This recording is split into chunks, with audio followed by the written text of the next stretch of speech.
بہر رحمت بہر رحمت بہر رحمت بہر رحمت.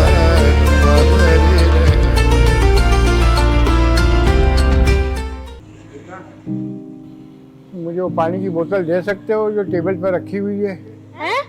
اچھا ٹھیک ہے.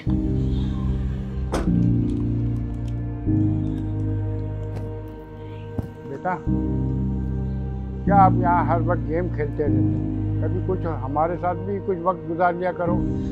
مجھے گیم کھیلنے دیجیے دادا جی. میں آپ لوگوں کی طرح ہر وقت باتیں نہیں کر سکتا.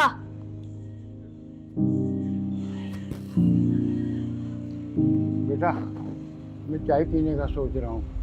تمہیں کچھ چاہیے؟ ہاں مجھے کچھ نہیں چاہیے. آپ بس مجھے گیم کھیلنے دیجیے.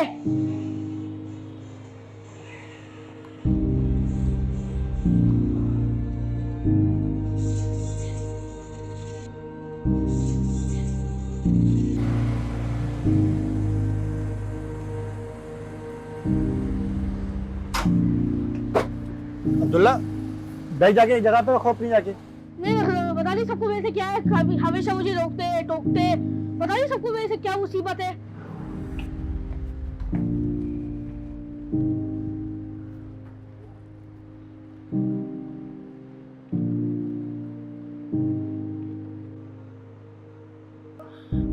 بابا کیا میں اپنے دوستوں کے ساتھ کوئی پکنک پہ جا سکتا ہوں؟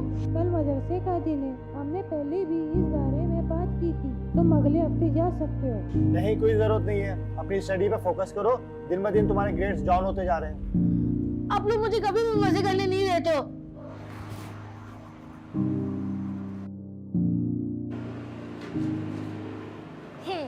دادا جی مجھے آپ کی مدد چاہیے. مما پاپا مجھے پکنک پہ نہیں جانے دے رہے.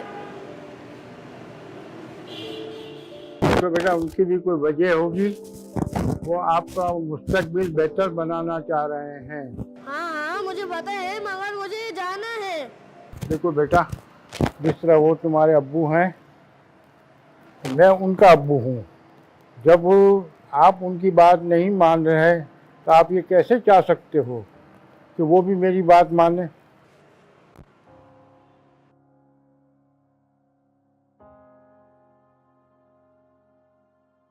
سمجھو عبداللہ تمہیں اپنے بڑوں کا عزت و احترام کرنا چاہیے اور اس کی شروعات تمہیں ان کی بات ماننے سے کرنا ہے. تمہیں پتہ ہونا چاہیے کہ رسول اللہ صلی اللہ علیہ وآلہ وسلم نے کیا فرمایا. جو ہمارے چھوٹوں پر شفقت نہ کرے اور بڑوں کا احترام نہ کرے وہ ہم میں سے نہیں.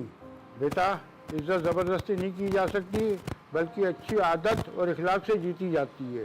بیٹا اگر تم والدین اور بزرگوں کا ادب نہیں کرو گے تو تمہیں بھی عزت نہیں مل سکتی. اور تمہیں پتہ ہے قرآن مجید میں اللہ تعالیٰ نے ارشاد فرمایا ہے کہ تم اپنے والدین کے ساتھ احسان کرو. بیٹا جب آپ ہماری عزت کرو گے تو اس وقت آپ سمجھو گے کہ ہماری یہ فیصلے آپ کی بھلائی و بہتری کے لیے ہیں. شاید میں نے اس طریقے سے سوچا نہیں تھا. ٹھیک ہے اب سے میں اپنے ممی پاپا کی بات سنوں گا اور ان کے فیصلے کا احترام کروں گا. یہ ہوئی نا بات.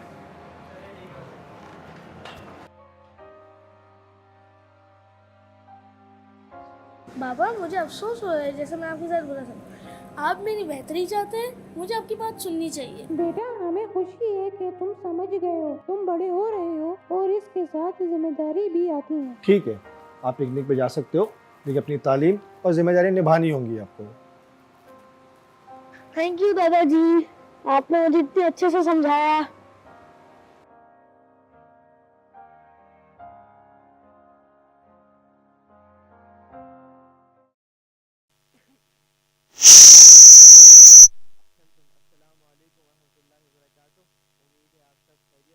آپ کو پھر ایک بار خوش آمدید کہتے ہیں ہمارے اس رمضان نشریات بہار رحمت کے سیگمنٹ بہار علم میں.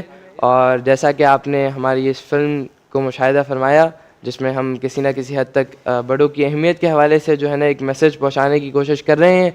آج پھر ہمارے ساتھ موجود ہے ہمارے سیگمنٹ میں آغا ساجد حسین وکیل صاحب. السلام علیکم ورحمۃ اللہ وبرکاتہ. وعلیکم السلام. آغا کیسے ہیں؟ اللہ کا کرم. اللہ کا بہتر. اچھا آغا جو آج سیگمنٹ کا ٹاپک جس طرح کہ فلم سے جو ہے نا وہ ڈٹرمن کسی نہ کسی حد تک ہو گیا ہے اور دامن وقت میں بہت کم گنجائش رہ گئی ہے. تو آغا پہلا سوال اس حوالے سے کہ جیسا کہ فلم کے ذریعے تو ایک میسج ملا ہمیں آج, اگر قرآن و احادیث کے مطابق بڑوں کی اہمیت اور بڑوں لائک ایلڈرز جو اس میں والدین, بڑے رشتہ دار اور تمام ٹیچرز بھی آ جاتے ہیں, تو ان کی رسپیکٹ کے بارے میں قرآن و حدیث کی طرف سے ہمیں کیا ملتا ہے؟ بسم اللہ الرحمن الرحیم. قرآن کریم میں پروردگار عالم ارشاد فرماتا ہے کہ وبالوالدین احسانہ, اپنے والدین کے ساتھ نیکی کرو, بھلائی کرو.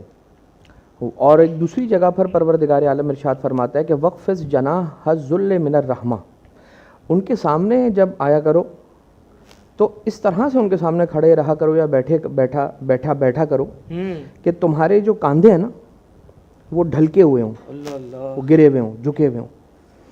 من الرحمہ, یہ من الرحمہ جو لگایا ہے نا, اس میں بڑی لطافت ہے, اس لیے کہ وقف جناح الذل من الرحمہ. بہت سی مرتبہ انسان آ کے کسی کو سوری کہتا ہے, لیکن وہ سوری بھی ایسا دل پر ایسا ہی باری گزرتا ہے, اور اتنا سوری سننا اتنا مشکل ہو رہا ہوتا ہے کہ بول تو سوری رہا ہوتا ہے, لیکن اس کا انداز اتنا زیادہ خراب ہوتا ہے, برا ہوتا ہے, کہ جس سے انسان یہ کہتا ہے کہ سوری نہیں کہتا تو بہتر تھا. اسی طرح سے یہ کہا گیا ہے کہ اپنے کاندھوں کو جھکا کے رکھو ان کے سامنے, اور من الرحمہ, محبت کے ساتھ, الفت کے ساتھ, پیار کے ساتھ. لہٰذا ان کی فرما برداری کا حکم قرآن کریم نے دیا ہے. روایات میں اور بھی باتیں موجود ہیں. ایک جگہ پر یوں ملتا ہے کہ تمہارا باپ تمہاری بنیاد ہے. کیا کہنے, سبحان اللہ. جیسے سورہ لقمان کے اندر بھی آیا ہے کہ وَوَصَّيْنَا الْإِنسَانَ بِوَالِدَيْهِ حَمَلَتْهُ أُمُّهُ وَهْنًا عَلَى وَهْنٍ. باپ کے بارے میں پہلے عرض کر دیتا ہوں کہ باپ کے بارے میں کہا جاتا ہے, بہت سارے بیٹے شکایت کرتے ہیں کہ میرے والد یوں ہیں, میرے والد یوں ہیں, میرا باپ یوں ہے, میرا باپ یوں ہے. تو عموماً اس کو یہی کہا جاتا ہے کہ تمہارے والد یوں ہیں اور تمہارے والد یوں ہیں نا, تو یہ بات یاد رکھو تم میں بھی انہی کا خون ہے, کوئی اور شے نہیں ہے جو تم میں گردش کر رہی ہے. تو یہ بات سمجھو کہ تمہاری فاؤنڈیشن میں بھی تمہارا باپ ہے, یعنی تمہاری بنیاد والد تمہاری اصل ہے. دوسری طرف ماں کے لیے قرآن کریم میں یہ سورہ لقمان کی جو بات ہے, وہنن علی وہنن, تکلیفوں پر تکلیفیں اٹھاتی رہی اور اٹھائے رکھا. 9 ماہ تک ماں اپنے بچے کو وہاں اٹھاتی ہے جہاں کائنات کا کوئی شخص نہ اٹھاتا ہے نہ اٹھا سکتا ہے, اور اپنے بدن کا, اپنی ہڈیوں کا رس اسے پلاتی ہے, اس سے اس کی ہڈیاں مضبوط ہوتی ہیں. تو بہت اچھا میسج دیا گیا ہے اس میں کہ جیسے کہ ایک مسل بھی ہے, ضرب المثل بھی ہے کہ سوئی کے پیچھے دھاگا ہوتا ہے. آج اگر اولاد اپنے ماں باپ کی بات سنے گی تو کل ان کی اولاد ان کی بات سنے گی. اچھا آغا, اسی حوالے سے میرا دوسرا سوال پھر یہ ہے کہ چونکہ کہا جاتا ہے کہ جو ہے نا بزرگی کے اندر وہ بچپنے کا دور ثانی ہوتا ہے, اور اکثر کہتے ہیں کہ جو ہے نا بزرگ جنریشنل گیپ آ جاتا ہے, وہ ہماری بات نہیں سمجھتے. جوان اکثر شکایت کرتے ہیں کہ وہ سمجھ ہی نہیں پاتے ہماری بات, کیونکہ وہ جنریشنل گیپ اتنا ہے. تو کس طریقے سے اس سچویشن کو ٹیکل کیا جائے بالاخص جوانوں کے لیے کہ ان کا ادب بھی برقرار رہے اور اپنی بات بھی رکھی جا سکے؟ قرآن کریم کی سورہ نحل میں یہ ہے کہ وَمِنْكُمْ مَنْ يُرَدُّ إِلَىٰ أَرْذَلِ الْعُمُرِ لِكَيْ لَا يَعْلَمَ بَعْدَ عِلْمٍ شَيْئًا. ارذل عمر کی طرف ہم تمہیں پلٹا دیتے ہیں, یعنی تمہیں ہم دوبارہ سے وہاں بھیجتے ہیں جو ارذل عمر ہے. ارذل عمر رذیل تریل عمر, دوبارہ پلٹاتے ہیں. کہ معنی کیا ہے؟ مطلب پہلے اس عمر میں بچپنے میں ہوتا ہے, لڑکپن میں ہوتا ہے, جوانی, نوجوانی, ادھیڑ عمری اور بڑھاپا, یہ تو آگے ہی جا رہا ہے. قرآن کہتا ہے کہ ہم ارذل عمر کی طرف پیچھے تمہیں پلٹا دیتے ہیں. صحیح, یعنی انسان کو بڑھاپے میں پہنچانے کے ذریعے سے خدا تعالیٰ بچپنے میں پلٹا دیتا ہے. اب آپ دیکھیے کہ بڑھاپا جو ہے نا, بچپنا جو ہے وہ بڑھاپے کا منی ایچر ہے, اس کا چھوٹا ماڈل ہے بچپنا. بچپنے میں بچے کے پاس آنکھ ہوتی ہے, دیکھ نہیں پاتا صحیح, ہاتھ ہوتے ہیں لیکن اتنے کمزور اور کملے ہوتے ہیں کہ اس سے اٹھا نہیں سکتا, پاؤں ہوتے ہیں اس کے پاس صحیح, لیکن اتنے کمزور ہوتے ہیں کہ ان پر وہ اپنا وزن تک نہیں ڈال سکتا. بڑھاپے میں بھی یہی ہوتا ہے.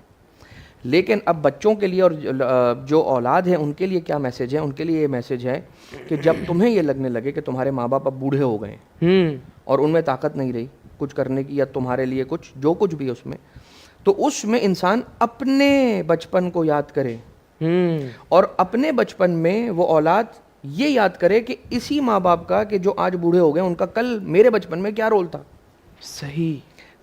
مجھے ماں باپ بار بار یہ کہہ کے کھلاتے تھے, کہتے تھے ایک نوالا کھلانے کے لیے کتنے جتن کرتے تھے, بیٹا کھا لو, بیٹا کھا لو, بیٹا کھا لو. اور آج اگر ماں باپ کھانا نہیں کھاتے ہیں تو ان کو کھانا کھلانے کے لیے فوراً ڈانٹ ڈپٹ کرنا شروع کر دینا, بری بات. کل مجھے خوش کرنے کے لیے کتنی آوازیں نکالتے تھے اور کتنا وہ سب کچھ کرتے تھے مجھے بہلانے کے لیے. لہٰذا انسان یہ یاد رکھے کہ جو جس سچویشن میں کل میں تھا, رب ارحمہما کما ربیانی صغیرا, جیسے انہوں نے مجھ پر رحم کیا اے پروردگار تو ان پر اسی طرح سے رحم فرما جیسے انہوں نے میرے بچپنے میں مجھ پر رحم فرما. صحیح, احسنتم. ہم قبلہ آقا بہت شکر گزار ہیں آپ کے کہ آپ نے اپنے مصروف اوقات میں سے ہمارے لیے وقت نکالا. تمام ناظرین کے لیے یقیناً کسی نہ کسی حد تک ایک فائدہ, ایک میسج پہنچا ہوگا. انشاءاللہ آپ سے کل ملاقات ہوگی ہمارے سیگمنٹ بہار علم میں. جزاک اللہ. بہر رحمت بہر رحمت بہر رحمت بہر